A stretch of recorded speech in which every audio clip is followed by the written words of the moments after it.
I'm just going recording now. Ka pai. This karakia, if you can see it on the screen, comes from our He Mana Tō Te Kai program. If you're familiar, that's all about boosting food sovereignty and food resilience in our communities, resourcing our whānau to grow that food security. So this was written by our kaimahi Pine Campbell, who's based in Tokomaru Bay.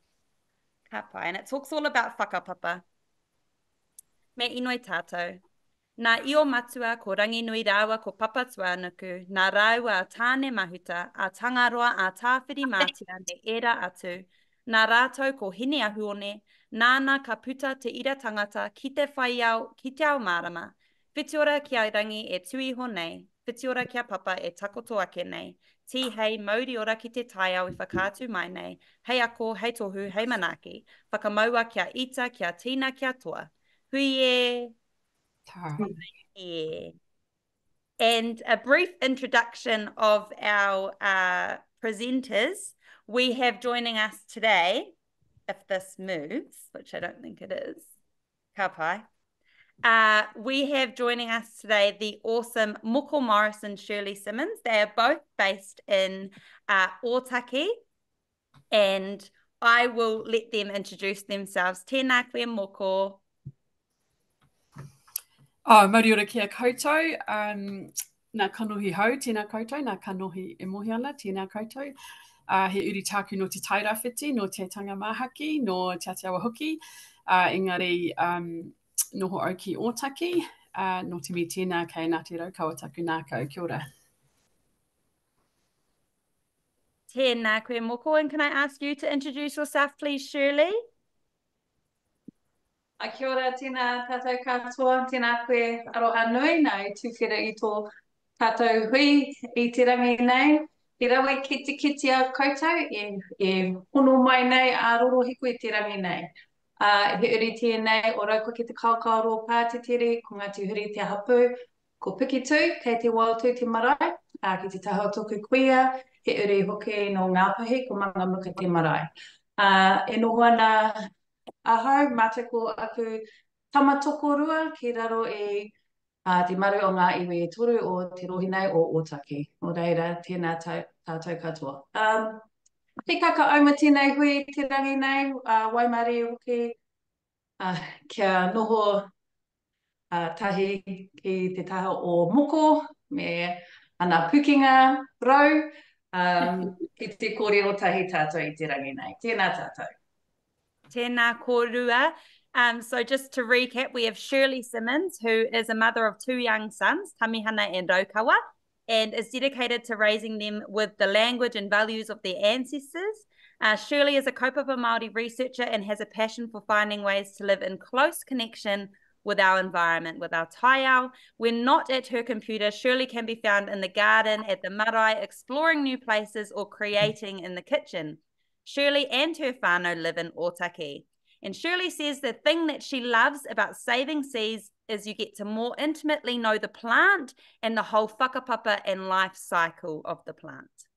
Moko Morris is a daughter, sister, mother, and nan working towards kai motuhake and understanding how to reclaim our relationship with our taiao. She advocates for decolonization and the shifting of power and control imbalances.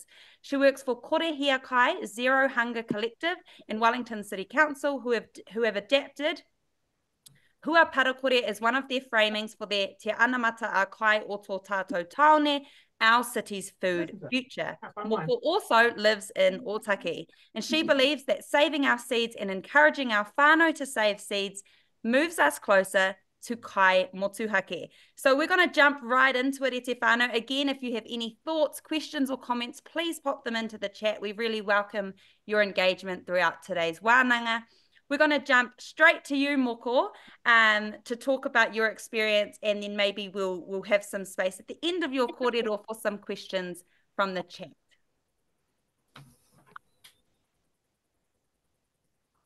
If I could just ask everyone to mute their mics as well, just so that we don't have any interruptions when Moko is talking. Are you okay to share your screen, Moko, while you talk, or would you like me to do that? Oh, you can do it if that's all right. Ka pai. If you just start talking, I'll yeah, cool.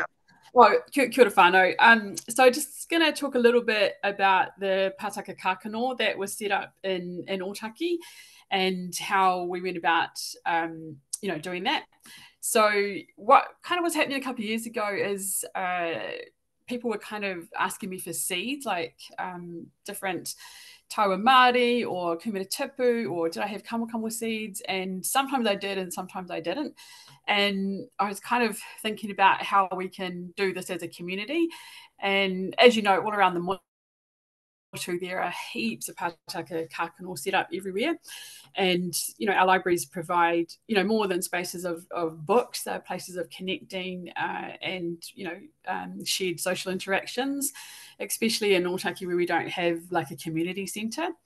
So the first thing I wanted to do was approach the hapu because I'm not from here. And so, it was really important to me as manuhiri living on the tribal lands of Ngāti Raukawa that I went to see the hapu to see, what their whakaaro was and if they wanted to be involved and possibly, collaborate with me or lead it. And so they were all for it, which was really good. And then the first thing after that, we decided to try and understand from the community if there was an appetite for it. And so at the local library, we put up a whole lot of posters and we just asked the community a whole lot of questions over about a 2-week period. Next slide, please. And, just really we're trying to gather some whakaaro from the community. And sorry about that. What does high resilience or food security look like in Otaki? And so over the 2-week period, people were just putting in post-it notes and writing their whakaaro. They were texting, reaching out through email. And so it was really good to get that response from the community because I didn't want to do something to people. I wanted to see if there was an appetite, if it was something that we could all do together. And so the hapu were really keen. And so we approached the library. We had a wonderful librarian there who made some space for us. And then we just went about the process of how we were going to manage this, like what our tikanga was going to be around seeds and how people were going to access them. And so the hapu came up with some tikanga around the seeds and how they wanted them shared and what that might look like. And they also wanted workshops alongside that. So what we thought we could do was populate the seeds, but we didn't actually have enough seeds. And so we ended up buying some seeds from Eco Seeds, which has been going for over 30 years. It's Dave Treadwell. He has a established business. So he helped us with some seed. And then we thought, okay, who's got seeds? And so we kind of put the call out to everybody to say who wants to donate some seeds. And we managed to get like some wonderful kamokamo and kanga and so much seed after that. And so then the hapu decided they wanted to launch it and they wanted to bring kaumātua in first. And so the kaumātua came in, launched. Oh, can you do the next slide, please, Henry? Kaumātua came in and they set up the pātaka kākano. So from all the data we got, the main reason to do this was it was an absolute opportunity to respond to the loss of heirloom seeds, create food resilience, and to try and cultivate a marakai community.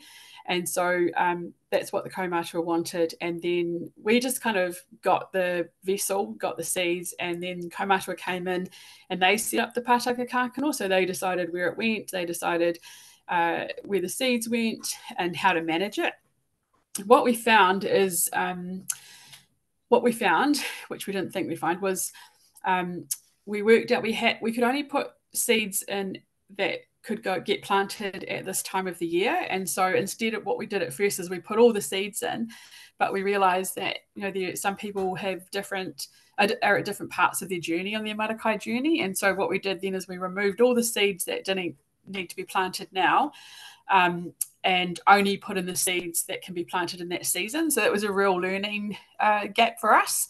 And really it meant that if you hadn't grown seeds before, whatever seed you picked from the pātaka kākano would have a high probability of germinating. And so that was really important for us. Next slide, please. And then all of a sudden people started donating a whole lot of seeds. and bringing in seeds. And so we had like a big container of seeds that people would bring in. I've got some here. I just went down there this morning actually, and we've got some rocket seeds from Otaki Gorge, and then we've got some, what does that look like?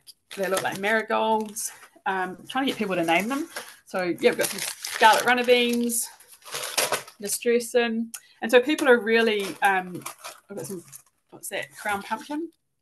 Yeah, so people are really generous with the seeds that they bring in and sharing them with us. Next slide, please. When we launched it, what we wanted, this is the kaumātua launching the Pātaka kākano. Can you next slide, please? When we launched it, what we did is we decided to show people what the seeds were and how to bag them up. And if you're looking at doing this, I would strongly suggest, not everyone has had the opportunity to open a hui or take seeds from a hui or even touch hui seeds. And so this was a really special moment with our rangatahi because they were a little bit reluctant to open the hui because, you know, I think the ancestral connection to our hui and our whakapapa was so great. And so it was a really good experience to get them to show them how to open the hui, and then to just all the seeds and all the beautiful gifts and koha that came from that kākano, and then bagging them up to share with the community. So that was a really lovely thing to do that I would suggest doing with people who hadn't done that before. And then what happened was we populated the Pātaka kākano and tried to come up with some tikanga with the hapu. And so they wrote this book around, you know, why it's important to seed save, what kind of seeds you need to buy, why we should start saving them together, which was really awesome. And a lot of it was trying to think about the genetic diversity of the seed. So if you think of genetic diversity and maintaining genetic diversity of seeds, and if you think about globally, we have around 400,000 species of plants on Earth, and probably half of them are edible by humans. And then if you think about the world food supply, which kind of relies on about 150 plant species, but only 12% of those feed the world. So kind of rice, wheat, and maize. And so in that context, that sounds a bit scary, but we wanted to be able to show whānau and Otaki that they could take control of their food systems, and this is a really simple way of doing it. So if you think about genetic diversity, it's possible to bring out that diversity that's favourable in some of the crops. And so often corporates are telling us what to do when it comes to hunger. Do you guys know of the Montesa prize apple? That's a really good example from Heritage Crops in Whanganui. And the Moonglow tomato, that's another really good example. So those contain really high levels of, I think it's tetracycline, something like that. And that is a really good example of genetic diversity that favours nutrition and well-being because of the way they've grown and they've been looked after over corporate control. And so one of the hopes was that people would start to have wider experiencing, taste expanding experiences through their kai. So we're trying to encourage people, if you have that, you know, that really good pumpkin or that really good kamu, it's really easy to save those seeds and get them within our community so that, you know, we've got access to good food. We found that there was another knowledge gap around how many seeds you need, like what whānau need. And so there was a bit of a pull for people to just take as much seed as they could. And so there was a bit of education around, you know, whānau, if you've got 4 in your family, you probably just need 2 zucchini plants, not 10. And so getting people along those lines of thinking about what they can do with their seeds. But the general idea was to encourage people to look at their pātaka kākano at home and really rethink, okay, so what do I eat? What can I get good at growing? And then come along to the pātaka kākano, grab some seed.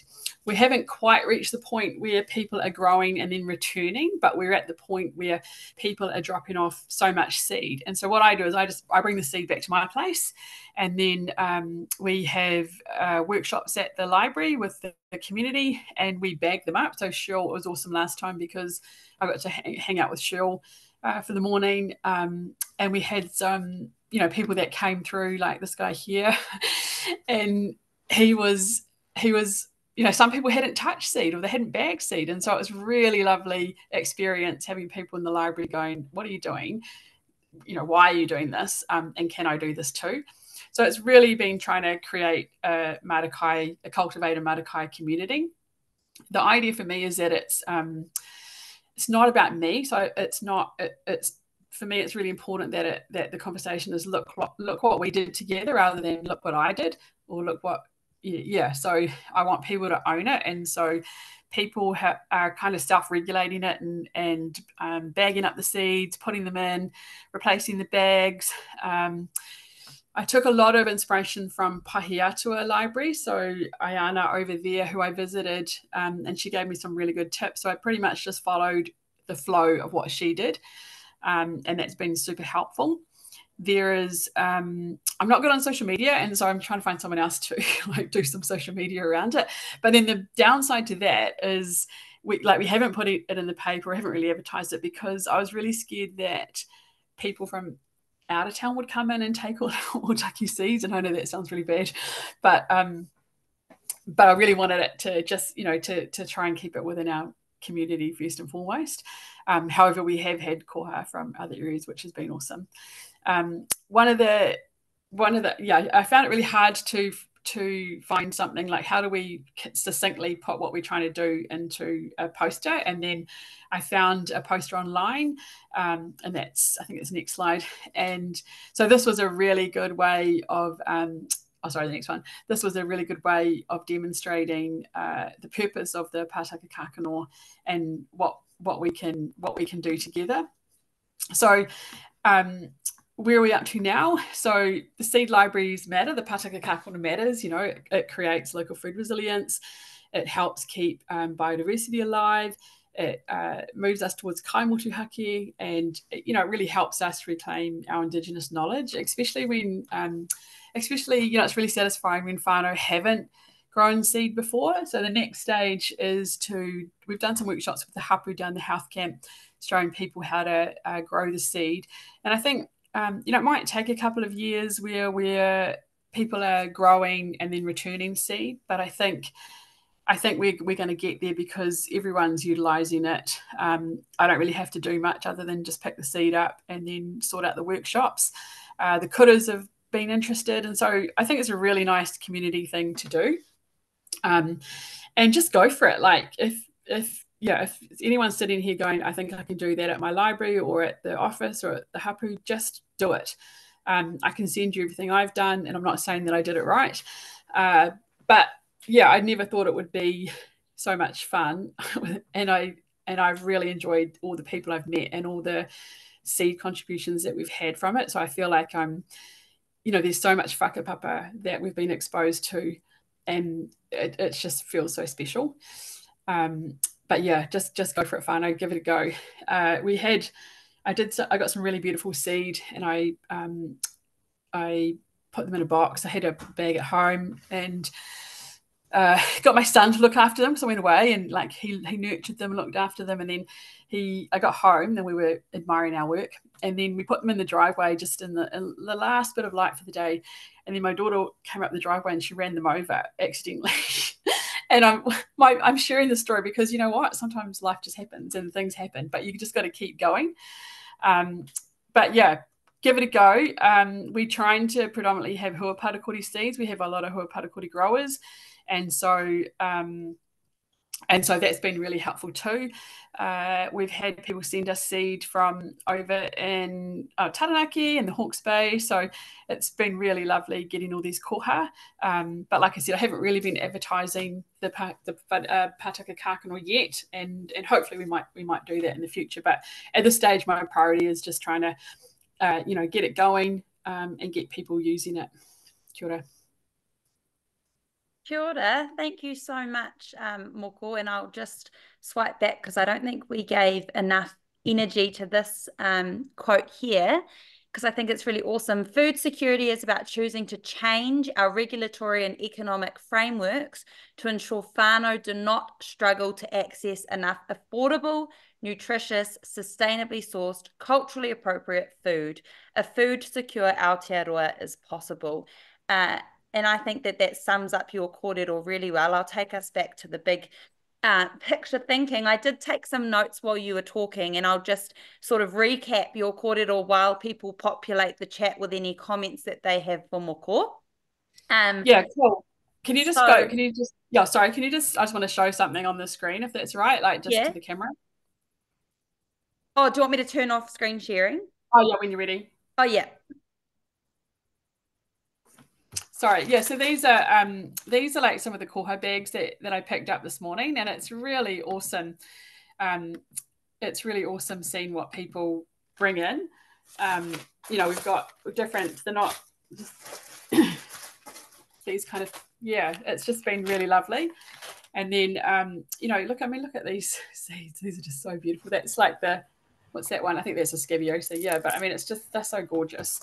And then I'm looking at Shirley's beautiful kitchen there with all her organised shelves. And I should have just come over to your place, Shirley. And mine are everywhere. Like I just found some taiwa, and then I opened a jar before and there was like some here. It's like, what's in here? Oh my God, seeds, they're everywhere. So I really need a lesson from Shirley to get organised. So kia ora. Kia ora, ngā mihi Moko. And that's really invaluable to us to hear about that real life experience of what it was like to set up a Pātaka kākano seed library in Ōtaki, and how lucky are our whānau to have access to that. And I totally hear your kōrero about keeping it local. So maybe the comms needs to be done in a way that ensures that local whānau get access to those seeds first. If you're listening and have any questions for Moko, please chuck those in the chat. But also if you, Moko offered her support. She may regret that soon, but she did offer her support. If you are wanting to set up a seed library, you all have my email from the little registration link, so I can connect you with Moko.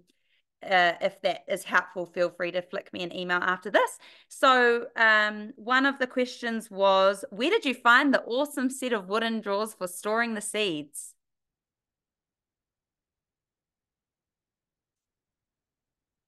You're on mute, Moko.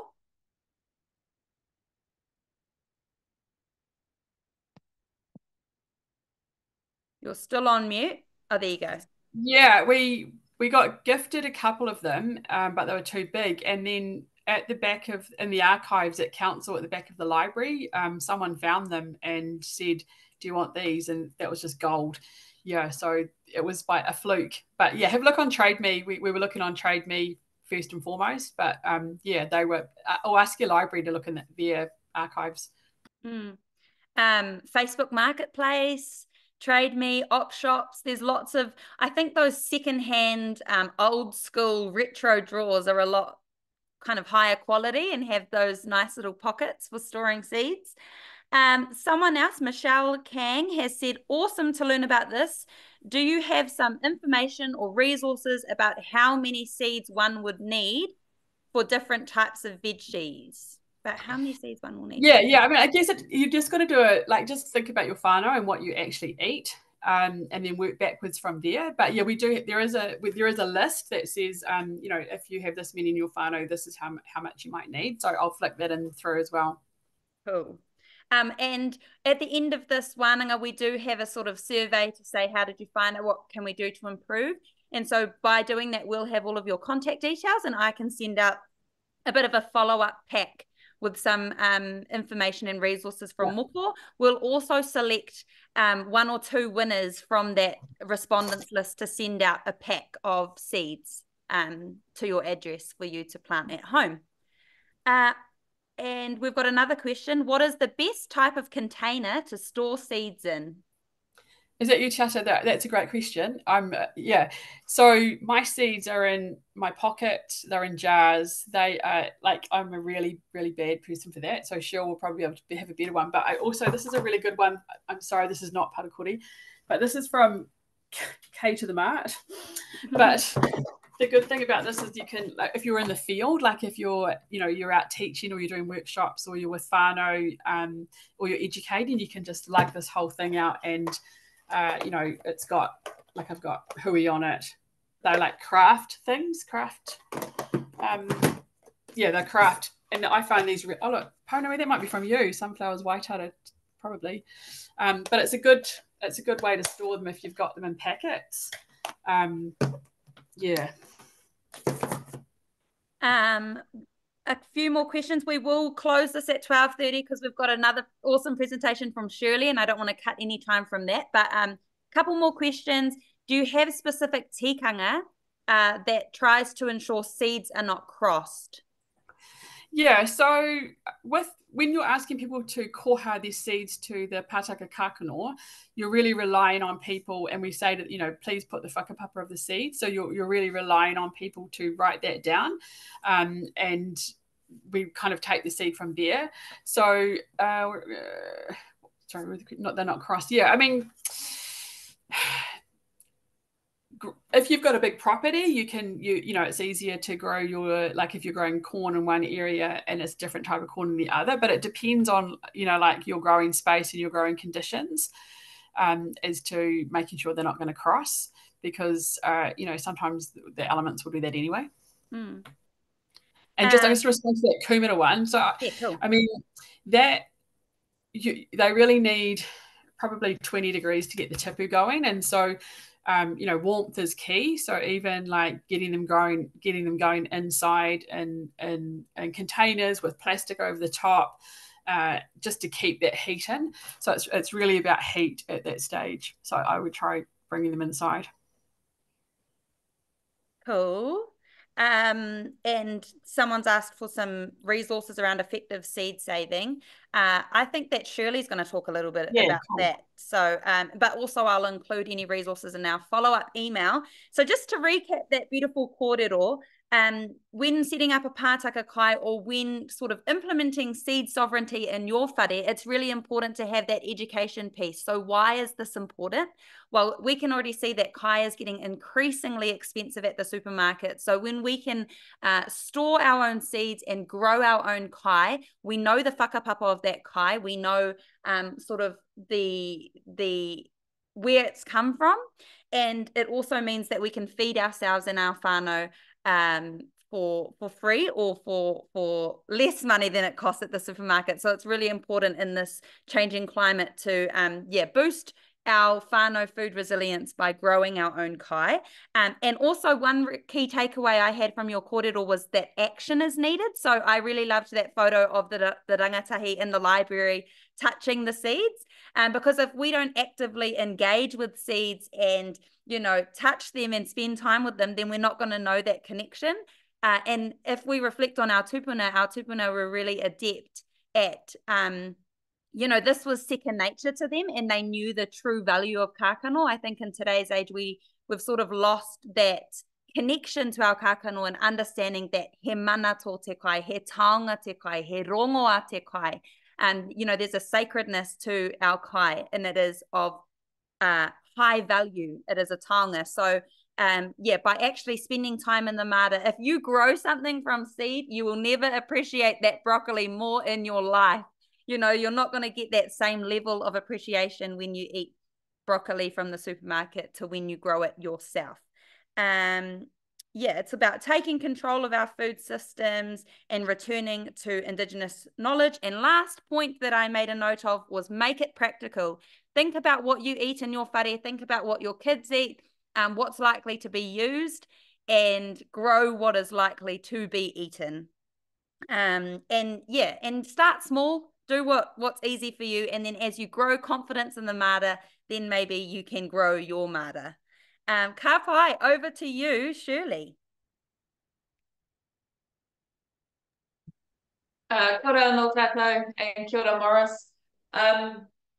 Yeah, I think the pātaka kākano that Morris has instigated and set up at the Whare Puka Puka in Otakene is amazing.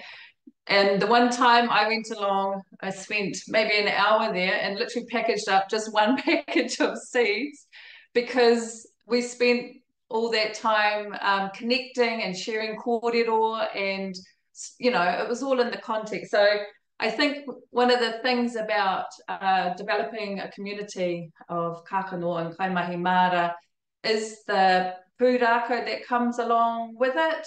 And and the connections we make with each other and also ourselves, and they're interwoven with the connections we are at the same time making with the kākano. So I kind of think about it as a way to whakapapa sideways. We often think about whakapapa coming down from our tupuna going forward to our tamariki mokopuna uri. I think about this way of sharing stories as a way to whakapapa sideways, if you like. I don't know if that's a technical term or otherwise. So I thought some of the things I would share is kind of like from our perspective as a whānau, collecting, saving and storing kākano. When I was thinking in advance of this kōrero today, I was trying to hark back to my first sort of memories around kākano. And I remember my grandfather, who was a really keen gardener and who I learned a lot from, both my grandparents. And I remember one time traveling somewhere with them, we stopped at one of those lay-bys for a picnic. And at the end of it, he sort of wandered off into the trees and with a trowel and wandered back. And when I asked him what he did, he'd taken the avocado seed out into the, into the little ngahere there and planted it.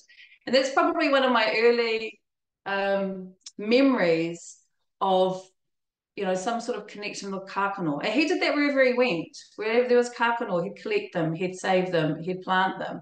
So I think I've picked up some of his tikanga in terms of carrying around a trowel and a pair of secateurs with me in the car or in my handbag, just about wherever I go, for moments like that. And a little bit like Moko, yeah, my pockets are full of kākano. Every little corner of my kitchen and other places are full of kākano. So I don't know that there's any hard and fast rules around collecting them. I would say just collect them and give it a go. But I thought I'll show you some of the things I've got here. I don't know how well you can see because I tried to make the screen big when Moko was talking, but I don't know if each of those connected here can see the little tiles on the Zoom or the big ones, but I'll hold things up as close as possible to the screen as we can. So one of the things I've got, and again, it was from an op shop. Try holding it up without tipping it all out. It's just this little box. It's got wooden dividers, and that literally sits in a drawer in my kitchen. I've tried to arrange it or organize it. I've got things like labels here which say puti puti for this box, hua whenua for that box, tomatoes, and a category called herbs and random. So you might think of a better way of categorizing them. I love the setup that Moko's got at the library there for the pātaka kākano. So that's a mixture there of things I've collected over the years, things I've purchased. You see some, bought ones there, and things that have been given to me. It's koha over the years. But I would say that pretty much all of them that I've had there, some of them I've had the whakapapa of them for probably decades now. I know the history and the whakapapa of all those kākano. Some of them I plant every year and then collect more kākano, like tomatoes. Tomatoes are a really good example. And then grow them again each year and then save some of the best kākano from those plants and then grow them again next year. So you're creating your own food system in that way. And as Moko mentioned, sort of reclaiming that control of our food landscape in a way through our kākano and through whakatipu kai. one of the things I find really satisfying about it is that aspect that it's a, you know, it's kind of like an act of resilience against the capitalist system. We take back that role as kaitiaki of the kākano in our food landscapes with this process. So in terms of collecting, and it depends on the type of kākano. So I went out to the maara today to see what was there. I've got a whole lot of like leafy greens, lettuces and silver beets and rocket and so on. One of the comments I made to Aroha in the lead up to this wānanga was how you really get to intimately know the full life cycle of a plant when you're watching for it to go to flower, then go to fruit, and then go to seed, and then collect that kākano. So this is, I think that's rocket. There's this puti there, but here's some, I think it's a lettuce. I don't know how well you can see it, but it's turned into a kind of a bud. Yeah.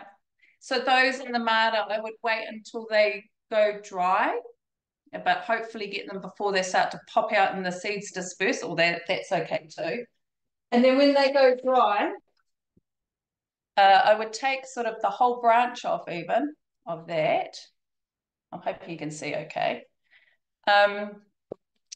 And paper bags are great. I remember a time it was really hard to get paper bags, but now they're everywhere. So I'd put those branches with the little seed pods in them in a paper bag. And like in my kitchen area, I've got cup hooks up against a window over, you can't see, but over behind the screen there, and just hang the paper bag up. So the idea is that the pods go dry. They're safer in a paper bag than a plastic bag or a jar because they still can breathe. They're not going to go damp and soggy. And then you end up with these dried pods. I don't know how well you can see, like that. And inside them are the little black seeds. So they'll stay like that for ages until I'm ready to open them and then plant them either inside, or you can just literally sprinkle them around the garden. So that's sort of one way of collecting. The way you collect really depends on the type of seed and the way you dry and store. But I think sort of golden rule would be for collecting and storing seed is that they need to be dry. They need to go somewhere cool. And I know a lot of people store them in a fridge. We don't have enough fridge space. But probably definitely somewhere cool, but also somewhere that doesn't have big fluctuations of temperature going up and down. So you might find that your, kitchen is not the best space, but maybe somewhere a little bit out of the way. Dry, cool, and dark, I think, is sort of the golden rule for storing. Having said that, I've got some other examples here of ways of storing seeds, and they literally just hang around in the kitchen. Here's one way. I know it looks like a pumpkin, but it's actually a kamo. So if I grow kamo in a season, I'll let a couple go till they're as big as they possibly can, right till the end of their ripening on the vine. Wait till the vine dries off, and then you can just store your seeds like that. This has just been sitting outside and where I pot up all my plants. So it's pretty resilient in its own skin. So these I can cut open like you saw for Moko's the hui, same thing. The seeds side about this time of the year, we can plant them and you start growing your kamo plants for the year. So Moko mentioned, and there was a pātai around cross-pollinating. Where we are now, we've got quite a small section. So, and it's only the second year we've been in here. So I would each year choose whether I'm going to grow pumpkins or kamo or hui, for example. They're all the same whānau. If they are grown close together, they're likely to cross-pollinate, which you don't want to do. So if you haven't got a big expanse of whenua, it might just be that you need to make a choice of one or the other, like we do. Another way of collecting and storing seeds, I mean, I've literally just got jars. I often leave the lids off jars just in case there is still some damp in there. And then they're less likely to go moldy and rotten. So here I've got, what are they? I'm not really good at labeling them either. But it looks like poppies and hollyhocks. What what was the other thing I wanted to show? Oh, and this, for example, it's just been sitting in our fruit bowl. That's a choco. It's a smallish one actually, but it started to sprout. So it's quite happy sitting there until I'm ready to put it, plant it outside, and it'll grow into another vine. This is another amazing little fruit. And again, it's just been sitting on the shelf since autumn, so at least 3 or 4 months. I don't know if you can see that very well. But it's a tomatillo. And Moko's statistic there was really interesting about just 12% of the diversity of our food. I might be misquoting, but is what's used to sort of commercially feed us. So you can get more diversity if you're growing stuff yourself. These tomatillos are fantastic. They're of the tomato family. They're of the Cape gooseberry family. They look like a green tomato, but to me they taste like an apple, so it kind of messes with your head. But they're really, it's a soft tomato-like thing, but it literally stays on the shelf for ages, and come the spring again, you can cut it open, use the seeds, and they're ready to plant. So a few examples here. The other thing I sort of thought I would talk about is when I started growing and started reading about growing and planting seeds, there was a bit of terminology that used to stump me. So I thought I'd share a few kupu that's often used when you read about planting seeds, and it really helped me to know these. So just some technical jargon. So the first one is, and you might know, kōwhai seeds. I sort of rushed out the last minute to get some. You see those little hard yellow kōwhai seeds. We're probably all familiar with them.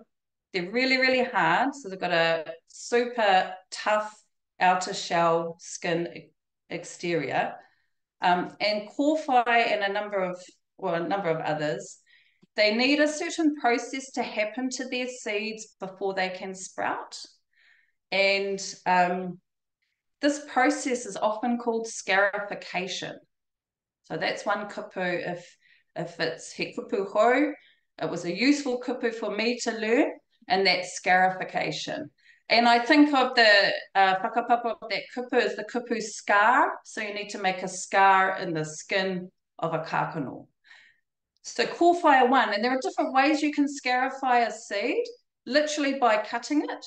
And I've heard of people, kōwhai seeds are tiny. I've heard of people using nail clippers to clip just the edge of the skin off. You really just want to break the skin. You can do it by immersing them in boiling water, which is kind of, again, messes with your head because you think you're going to kill the seed, but it just breaks that external skin. You can do it by rubbing it on a bit of sandpaper. Again, really difficult with a tiny kōwhai seed, but number of different ways. If you're reading up about how to germinate a seed, that's a kupu you might come across, and those are some of the ways that you can do that process of scarification. Awesome, and I see it's been popped in the chat there. So another kupu that I used to keep coming across and would stump me. It's a similar kupu in terms of the word itself, but it has a different meaning. And this other one is some seeds require a period of cold before they will sprout. So you're wanting to imitate their natural environment. And I think of stone fruit, for example. I have here some seeds from peaches and plums. So those stone fruit, they literally look like a stone. They grow in cold environments, or environments where there's intense cold in the winter and intense hot in the summer. So these seeds and some others need to go through another process, and that's called stratification. So to stratify. And I don't know why that word, but one of the things I stratify is, the name's just gone. But what I'll do with some seeds is plant them in their little seed pot in the soil, put it in like a bread bag or something to protect it, then put it in the fridge for a week or two.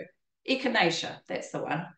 So if I grow echinacea, save the seeds from last year, that's one that needs a period in the fridge before it'll actually sprout. So there's two kupu that I learned in the process: scarification and stratification. And the other one was the other process, and I remember making this mistake a lot of the times. Plant seeds inside and you want to plant them outside. There's a step between going from the inside to just bunging them in the garden outside. So they need a process to slightly acclimatize to the new environment that you're putting them in. And that process is often described as hardening off. So you've got your little seedlings inside that you've germinated and sprouted. You put them outside in the outside environment for a while, still in their containers, and maybe 2 or 3 days, and then plant them in the maara. And that process is often called hardening off. So there's a few other kupu, but I thought that was just a few that I came across when I kind of try and read about seeds or read the back of packets of seeds. And that really helped me understand some of those processes. It's empowering, I think, to know some of this jargon and language. Okay, so I wasn't following any sort of pattern for my kōrero. I'm not too sure of the timing, aroha nui. Should we have a quick question from the chat? Yeah.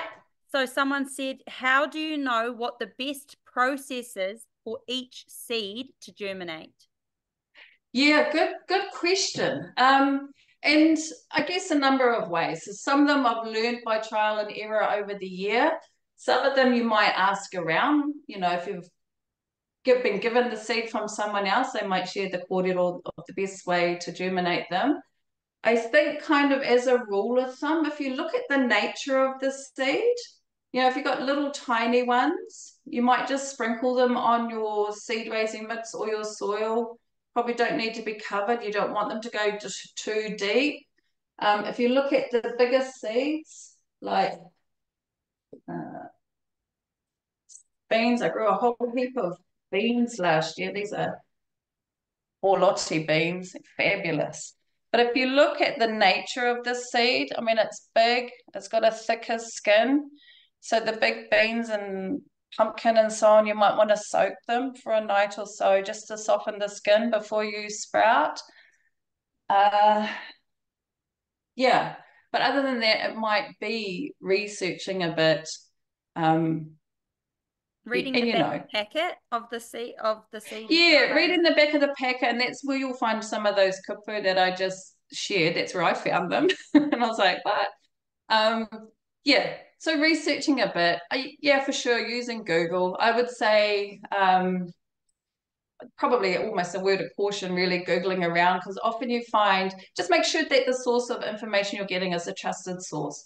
Often you find information online is from like seed companies and other organizations, corporate organizations, and the information they give you will lead you to a product of theirs in the end. So take it with a grain of salt, I think.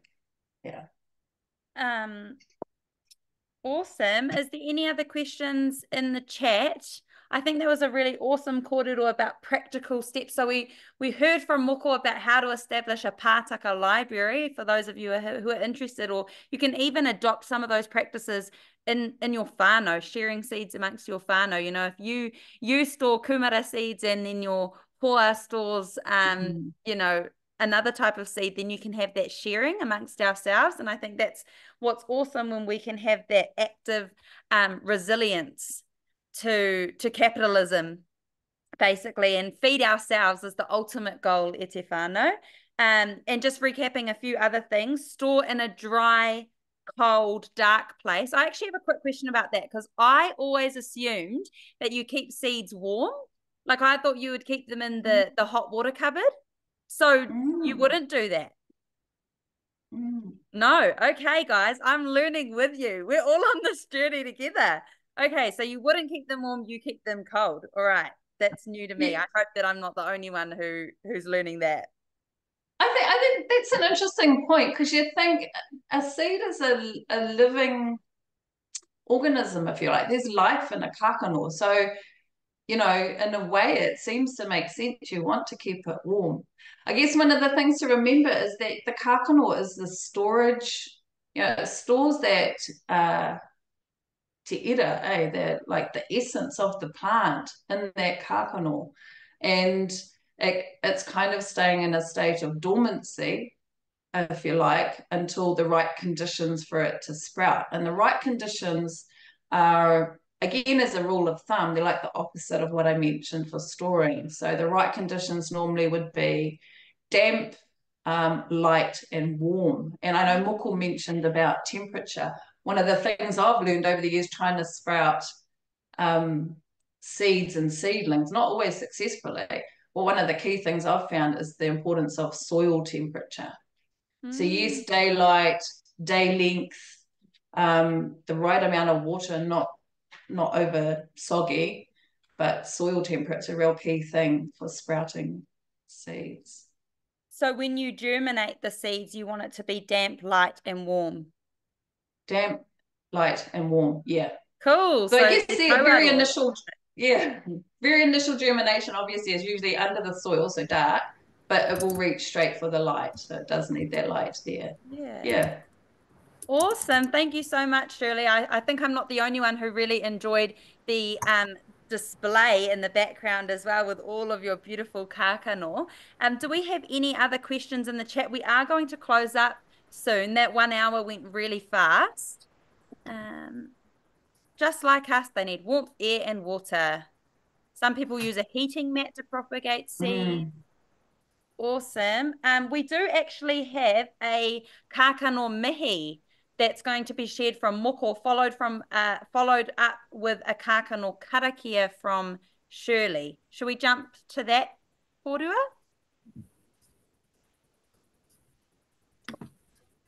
Yeah, so kia ora. So this is, we're hoping to kind of develop our own one. And this is one that I found online. And then the other one, which I haven't got, but it was a mihi to our pollinators. And so Whai Marama Te Kira from Pukehino Gardens in Wellington, she'll send that through. So I'll put that through to you, Arohanui. But it's Bee Awareness Month in September, and so this is the month, to remember who pollinates our kai, and the important work they play in our taiao. And so she's done a mihi on a card that you can just print out, and you can put that on your kai table. It's more of a gratitude, thank you to our pollinators for the mahi that they do in our taiao that helps us with kai. So I'll send that through for you to send out to everybody. That will be awesome. And I will just quickly just boost through all of this, but we do have this. If you can see on the screen, there's a kākano karakia from Shirley. If you just want to read that for us, Shirley. Kia ora. So this karakia was created for our puka a few years ago. Myself and two friends, Te Atapai Kuma and Te Kaua Rob, pulled together a puka. In it does have sort of mahi maara 101, if you like. It's a reo Māori resource, and this is a karakia in there for whakatō kākano.